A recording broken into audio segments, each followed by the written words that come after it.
I never imagined the person I'd fight in court one day would be my own brother.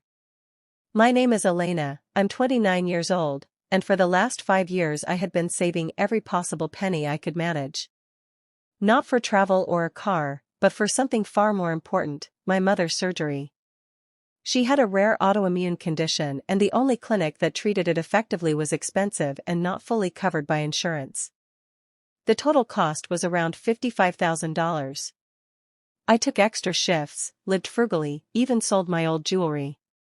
Finally, I had saved about $38,000 and planned to apply for a small medical loan to cover the rest.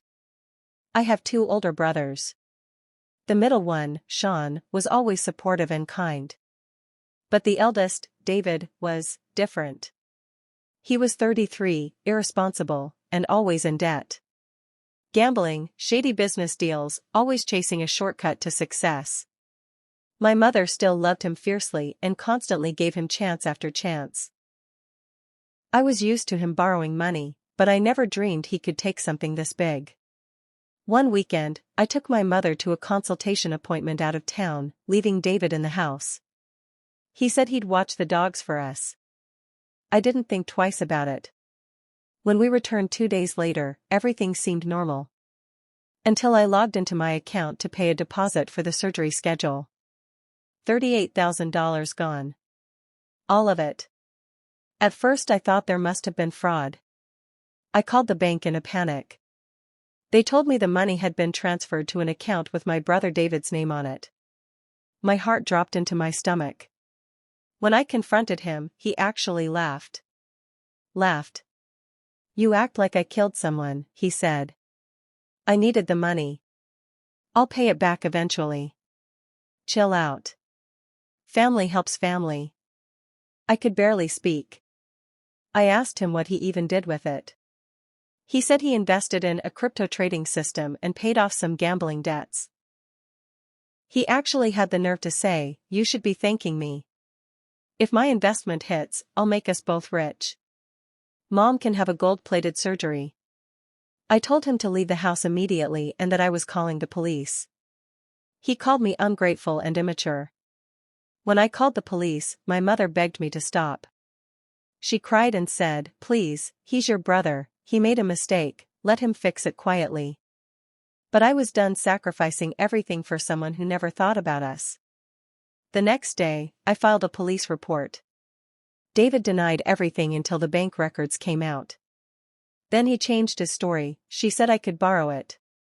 He told everyone I had given him the money willingly. Some of our relatives believed him. My aunt even said I was being cruel and dramatic. Days later, my mother fell silent. She stopped speaking to either of us. She was disappointed in him, but heartbroken that I went to the police. But I had no choice. Without that money, the surgery would have to be postponed, and she was getting worse. Court hearings began. David's lawyer tried to argue it was a misunderstanding, that we had no written agreement and it was family money. My lawyer presented proof of withdrawals, texts, and screenshots of him admitting he used it for crypto and gambling. He violated my trust and violated the law. The judge saw right through him. David was charged with grand larceny. He avoided prison by taking a plea deal, but received a conviction, 2 years of probation, mandatory gambling counseling, and was ordered to pay full restitution. I used my emergency credit and a loan to pay for my mother's surgery, which thankfully went well. She regained her strength over the next months.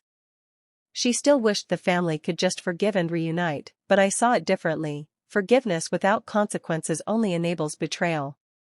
1 year later. My mother is recovering well and even started gardening again. I secured a second job, paid off some debt, and just moved into my own small apartment. I'm still waiting on the full restitution, but David has paid about $9,000 so far, forced by the court and his wages being partly garnished. He lost several jobs due to his theft conviction. He currently lives in a rented basement room and constantly calls family members to complain that I ruined his life. At a family barbecue last month, he tried to corner me and say we could settle privately and stop the wage garnishment if I just wrote a letter to the court. I told him the same thing every time: you stole from me. You stole from Mom. You owe every cent back. Period. Some relatives still whisper that I divided the family. But others, including my grandma, finally admitted they see his true colors now. She hugged me and said, "You did the right thing. Maybe now he'll actually grow up." In the end, I have no regrets. I saved my mother's life. I protected my future. And I learned the hard way that sometimes the hardest thing is not letting go of a toxic stranger. It's standing up to your own blood. Family doesn't mean loyalty. Loyalty means loyalty. And I sleep with a clean heart.